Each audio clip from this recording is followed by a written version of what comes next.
New border security initiatives, including a joint Canada US organized crime task force, have helped Canada get a pause on Canadian goods being tariffed at the US border. Following yesterday's phone call, Prime Minister Justin Trudeau and President Donald Trump hammered out the 30-day pardon through $200 million in new initiatives addressing fentanyl trafficking. Canada will be expected to list drug cartels as terrorist entities and appoint a fentanyl czar.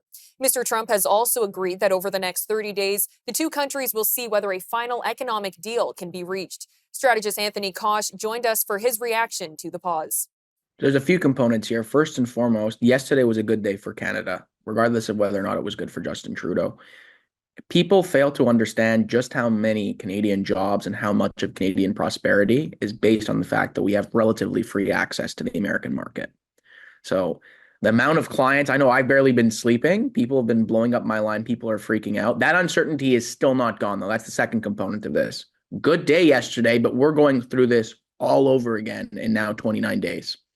And who knows what it's going to be. Donald Trump has made this about everything and anything and nothing at all, right? It's fentanyl, then it's banking, then it's the trade deficit, then it's this, then it's whatever. It's very hard to pinpoint what actual actionable items he's seeking for. Because again, like you said, it was portrayed yesterday as having been this big concession that he got out of Canada. And there are a few new things I do want to specify.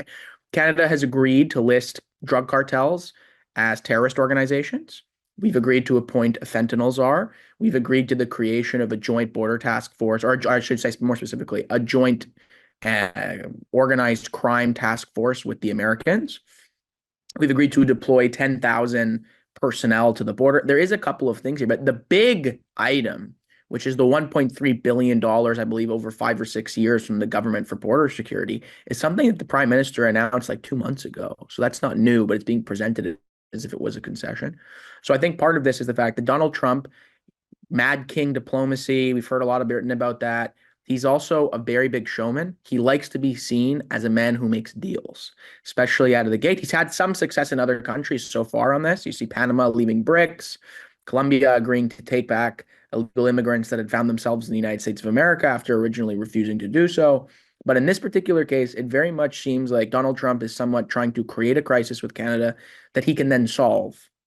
But even something like the trade deficit, which he's repeatedly called a subsidy, first of all, not a subsidy, but second of all, and most interestingly enough, Canada, if you actually look at manufactured goods, finished products, and services, America sells a lot more to Canada than we sell to them. The only reason there's a trade deficit, if you remove oil and natural gas exports and energy from Quebec, hydroelectricity to the northeastern United States, trade deficit evaporates like this, right?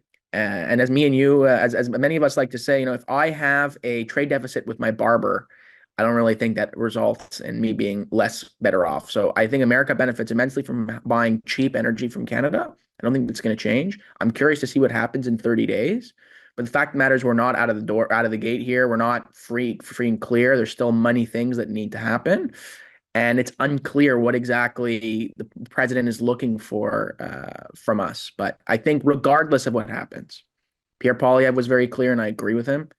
We need to massively reduce interprovincial trade barriers. We need to build pipelines east-west, not just north-south. And we need to prepare ourselves for a future where our relationship with the United States, in terms of trade and otherwise, is not going to be as rock solid as we might have assumed would to be the case over the course of the last few decades.